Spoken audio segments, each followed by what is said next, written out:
जी अस्सलाम वालेकुम भाई। इसको क्या कर दें, इसको नाम रख दें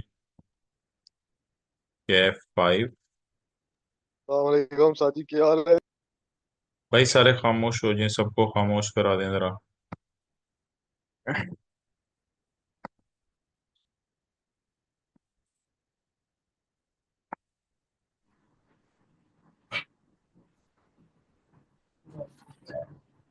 लेक्चर 27 है।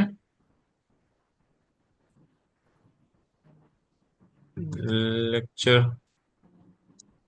27 पार्ट बी। चल ऐसे 25 था। 25 था आज? नहीं यार, 27 था। ओके। अच्छा भाई चलें, लेट स्टार्ट।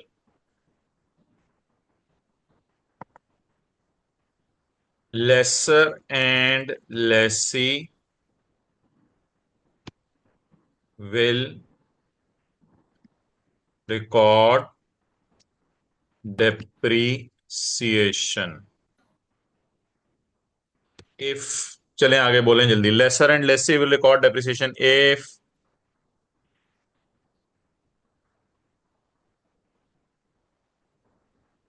चलें चलें चलें बोलें आगे। Lessor and lessee will record depreciation if. कोई लिख ही नहीं रहा, कोई लिख ही नहीं रहा, कोई लिख ही नहीं रहा। अधूरे जवाब आ रहे हैं, अधूरे जवाब आ रहे हैं। खुदा का खौफ करे, फाइनेंस लीज लेसी के लिए लफ्ज नहीं है। फाइनेंस लीज यही तो सिखाना था आज। फाइनेंस लीज लेसी के लिए लफ्ज नहीं है। Significant risk and rewards belong to them, ये भी अधूरा फिक्रा है। प्रॉपर तरीके से बात बताएं जो स्टैंडर्ड में है। साकिब पूरा फिक्रा बताओ, सोचें सोचें, ऑनलाइन वाले भी सोचें, जो यूट्यूब पे ले रहे हैं वो भी सोचें, जो ऑनलाइन घरों में ले रहे हैं वो भी सोचें। जी वेल डन। एक स्टूडेंट ने जी सही जवाब दे दिया। बस हमारा अब खत्म हुआ सवाल, अब हम अगला सवाल करेंगे। पहले इसका जवाब दे देते हैं। इब्राहिम आप थोड़े से लेट हो गए हैं। ओके।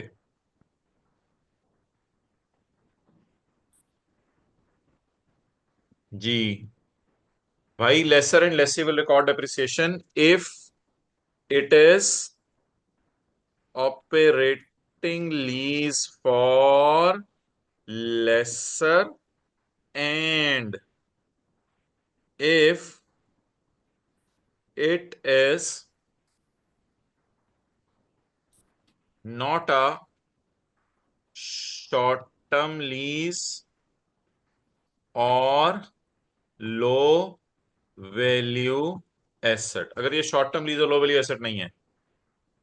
हाउएवर अगर ये शॉर्ट टर्म लीज और लो वैल्यू एसेट है तो भी डेप्रिसिएशन रिकॉर्ड हो सकती है, अगर हम चॉइस को ऑप्ट ना करें। तीसरी बात मैंने लिखी नहीं, समझ आ गई? तीसरी बात मैंने लिखी नहीं, समझ आ गई? नो चले, sir.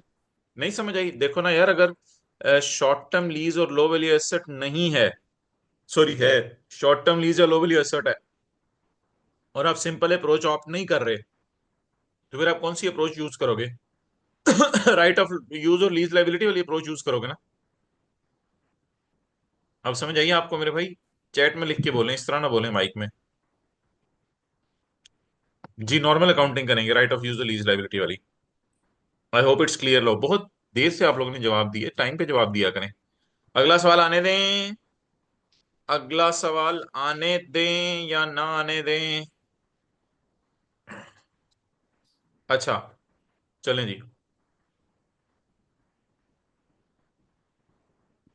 In finance lease, lessor will only record interest income in P and L. जल्दी बताएं जी, lessor will only record interest income in P and L.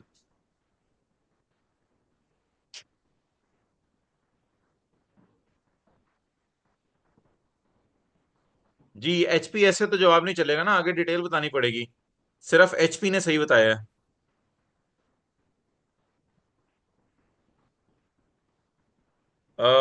जी कुछ कुछ जवाब सही आ रहे हैं, कुछ कुछ जवाब सही आ रहे हैं। लेकिन पूरी बात तक कोई नहीं पहुंच पा रहा। मेरे भाई क्या कर रहे हैं देखें। अगर सादा सी बात है, अगर ये है सिंपल लेसर की फाइनेंस लीज, देखिए फाइनेंस लीज तो मैंने लिख दिया ना। अब ये डिस्कशन तो खत्म होगी कि ये फाइनेंस है या ऑपरेटिंग है। फाइनेंस तो मैंने लिख दिया, अब मैं जवाब नहीं ले रहा हूं बस।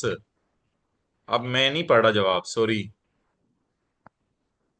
भाई इस रिस्क एंड रिवॉर्ड वाली बात तो चलो आप करते हो, लेकिन स्पेसिफिकली लीज की मिसाल दिया करो ना, कौन सी वाली लीज है। अच्छा लक्ष्मण ये क्या हो रहा है, किससे किस पे कमेंट कर रहे हैं आप। भाई ये जो दूसरों पे कमेंट्स करें इनकी डिलीट करें मैसेजेस, अब्दुल्ला जरा देखें। अच्छा, in finance lease lessor will only record interest income in P and L, lessor interest income record करेगा पी एंड एल में। मेरे भाई सिंपल लेसर के बारे में तो ठीक है कि वो पी एंड एल में इंटरेस्ट इनकम रिकॉर्ड करेगा, लेकिन अगर मैन्युफैक्चरर, मैंने तो फाइनेंस लीज के साथ लेसर का नाम ही नहीं लिखा था कि लेसर कौन सा है। ये देखिए मैंने तो लेसर का नाम ही नहीं लिखा था कि लेसर कौन सा है। तो वो मैन्युफैक्चरर डीलर लेसर वाला भी हो सकता है। तो अगर मैन्युफैक्चरर डीलर लेसर है तो वो इंटरेस्ट इनकम भी रिकॉर्ड करता है, वो सेलिंग प्रॉफिट भी रिकॉर्ड करता है। और इतनी ज्यादा भी हमने रिवीजन नहीं की, लेकिन आज की क्लास में एमसीक्यू में हमने देखा था कि आईडीसी को भी सेलिंग एक्सपेंस में डालता है। ये बात किसी ने जवाब दिया था पूरा या नहीं दिया था। किसी ने दिया था तो यस करे। जी शाहजहान अली अपना मुझे जवाब टैग करें जरा ऊपर से, मैं ढूंढ लूं। जिसमें आपने ये तीनों बातें की थी मुझे नहीं मिली, या फिर लेट आया होगा आपका जवाब। अच्छा जी। हाँ लेकिन ये तो इंटरेस्ट आईडीसी नहीं, नहीं सेलिंग प्रॉफिट तो नहीं लिखा हुआ ना शाहजहान इसमें। लिख रहे थे बट लेट। चलें गुड, पहुंच तो गए ना बात तक। चलें आगे, चलें आगे भाई। चलें ठीक है, अगले सवाल के लिए तैयार हैं। Okay. In operating lease lessee and lessor will record depreciation। Operating lease में लेसी और लेसर डिप्रिसिएशन रिकॉर्ड करेंगे। जल्दी जल्दी जल्दी जल्दी जल्दी जल्दी जल्दी जल्दी जल्दी जल्दी। समीर वजह वजह, तो वजह वजह वजह ऐसे तो नहीं, वजह वजह वजह वजह। चलें कोई वजह नहीं बता रहा जी। No one is telling the true, ये तो यस और नो। जी लेसिकली ऑपरेटिंग का कॉन्सेप्ट ही नहीं है। जी बिल्कुल सही जवाब आ रहे हैं माशाल्लाह, लेसर की लेसी के लिए ऑपरेटिंग लीज का कॉन्सेप्ट ही नहीं है। Well done. डेप्रिसिएशन के लिए भी बात ही नहीं हो रही थी। अच्छा जी अगला सवाल। अब मैं नहीं पढ़ रहा, बस मैंने वो शुरू में ही पढ़ता हूँ कमेंट जब जल्दी आए, अब बहुत लेट हो जाएगा। अच्छा जी अगला सवाल, अगला सवाल।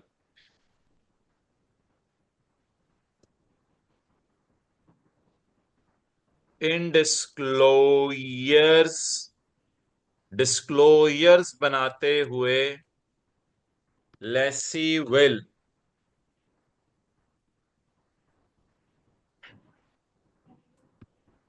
शो, लेसी शो करेगा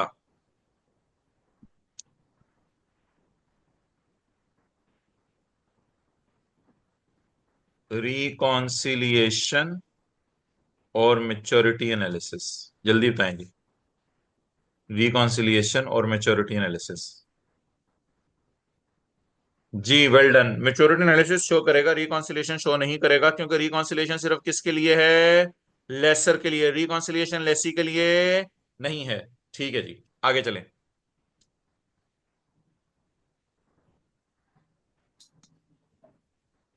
the IDC of lessor in operating lease is capitalized as dash and is dash।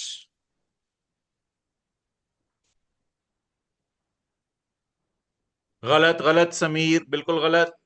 गलत।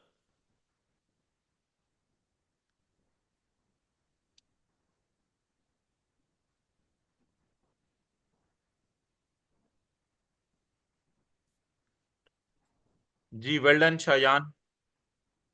जी जी बिल्कुल, एक और स्टूडेंट ने बता दिए, वेल डन।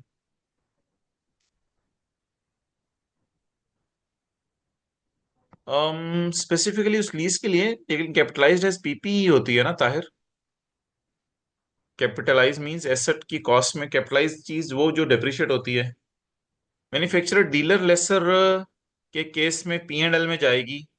यार ये मैन्युफैक्चरर डीलर लेसर के केस में अभी तक ना मैंने ऑपरेटिंग लीज में आईडीसी डिस्कस नहीं की। तो मुझे चलो लिख देना चाहिए था सिंपल लेसर, क्योंकि मैन्युफैक्चरर डीलर लेसर के केस में अभी तक ऑपरेटिंग लीज में मैंने आईडीसी डिस्कस नहीं की। तो is capitalized as PP and is depreciated over lease term.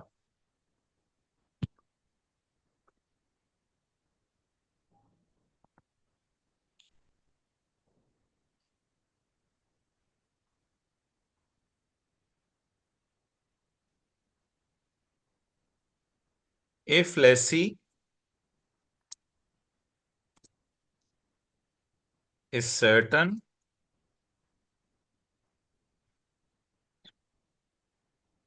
हाँ ये वीडियो मिल जाएगी, उसको एक दफा देख लीजिए फिर लिख लीजिएगा। अच्छा, if lessee is certain to exercise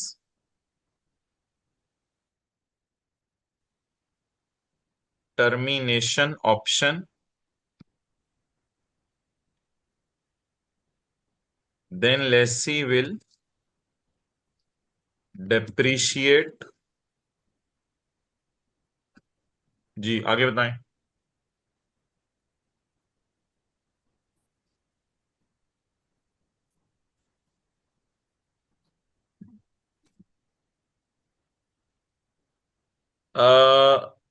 termination को तो एक्सक्लूड कर देंगे।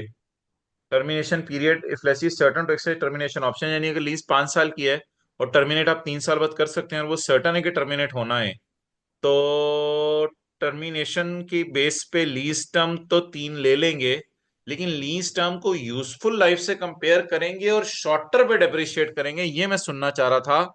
ये गलत बात है टिल डेट ऑफ टर्मिनेशन, ये बात गलत है, टिल डेट ऑफ टर्मिनेशन नहीं। जब भी ओनरशिप ट्रांसफर नहीं होनी होती तो शॉर्टर ऑफ लीज टर्म और यूजफुल टर्म ना लिखें, यूजफुल लाइफ का लफ्ज लिखें। ओके, तो शॉर्टर ऑफ लीज टर्म और यूजफुल लाइफ। किसी और स्टैंडर्ड में से पसंद करेंगे या छुट्टी करें? किसी और स्टैंडर्ड में से पसंद करेंगे या छुट्टी करें? अगर कोई और स्टैंडर्ड आपको पसंद है तो स्टैंडर्ड का नाम लिख दें, वरना फिर हम छुट्टी करते हैं। जी वेल डन। शायान अली ने IS 41 लिखा है और एक और स्टूडेंट ने IS 41 एंड IS 38 लिखा है। That's nice. Okay sir, let's start. IS 41 और IS 38, दोनों में से जो भी हो जाए। बड़ी चीजें लग रही हैं आप तो आज। अच्छा भाई ये मीटिंग में रिमूव करें जो लोग इस तरह बोल रहे हैं। intangibles are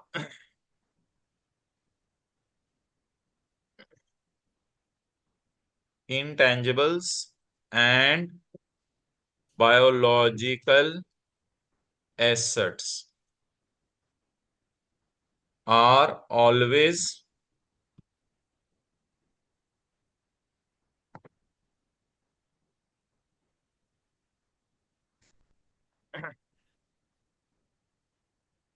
जी मेरा एक क्वेश्चन है।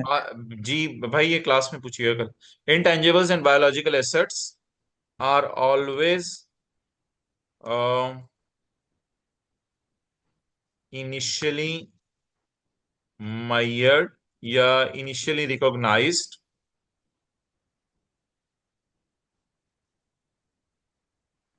if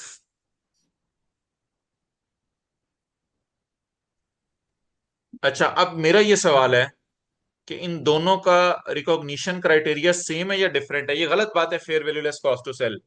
इनिशियल रिकॉग्निशन पूछ रहा हूं कि इनिशियली रिकॉग्नाइज्ड एट नहीं पूछ रहा, पर एक इनिशियली जी ये प्लीज भाई ये म्यूट करें सबको, मैं म्यूट करता हूँ इधर से। ये कौन बोल रहे हैं? अभी बात चल रही है बीच में बोल रहे हैं बार बार।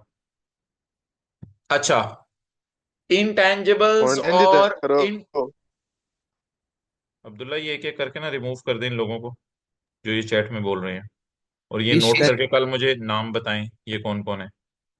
ये बाकी स्टूडेंट्स भी जरा नोट कर लें। अच्छा, अब मोहतरम ये बताएं कि intangibles and biological assets can be juice पिला same and वो different depending upon the food of है मेरा। computation।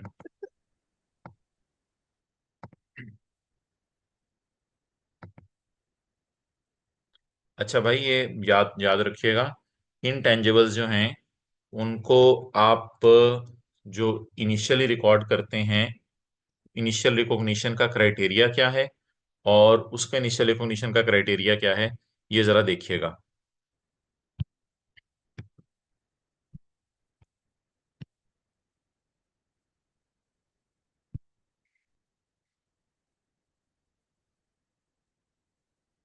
इंटेंजिबल्स में cost can be made reliably and future economic benefits are probable, ये उसका क्राइटेरिया है। और IS जो 41 है,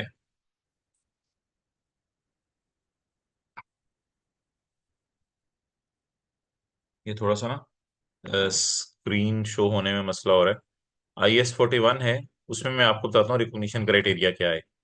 IS 41 में रिकॉग्निशन क्राइटेरिया है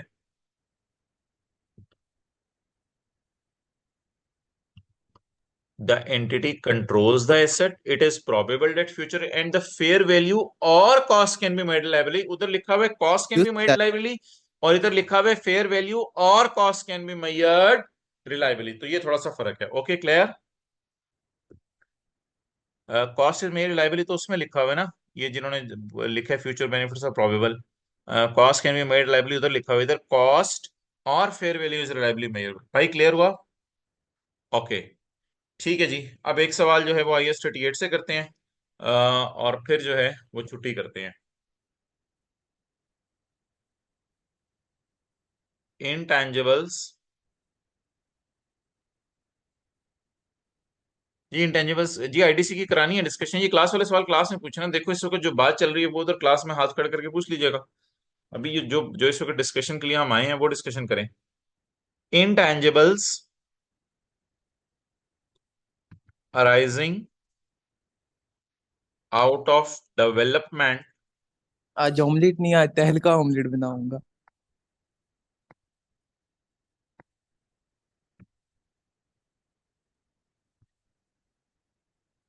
intangibles arising out of development are always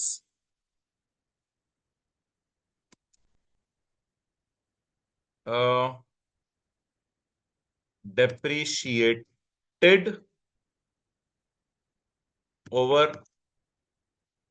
shorter of वो कौन सी होती थी, लीगल लाइफ, लीगल लाइफ ठीक है। और यूजफुल लाइफ।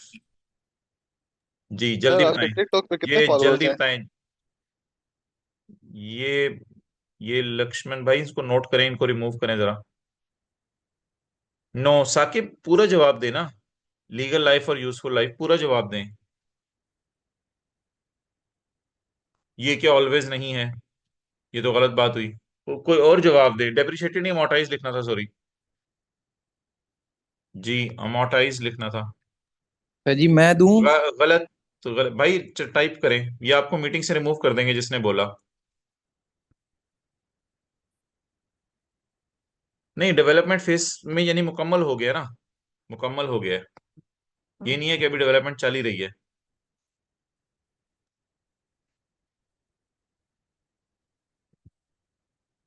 जन्नला से जी मुनीर मेरी जिंद मेरी जान। भाई, ये लक्ष्मण बोले थे ना इनको मीटिंग से मैं जरा रिमूव कर लूं, मुझे जरा कंफर्म कर दे कोई चैट में। फिर ऐसे कोई बंदा रिमूव हो जाए, बाद में कहेंगे मुझे रिमूव कर दिया था मीटिंग से।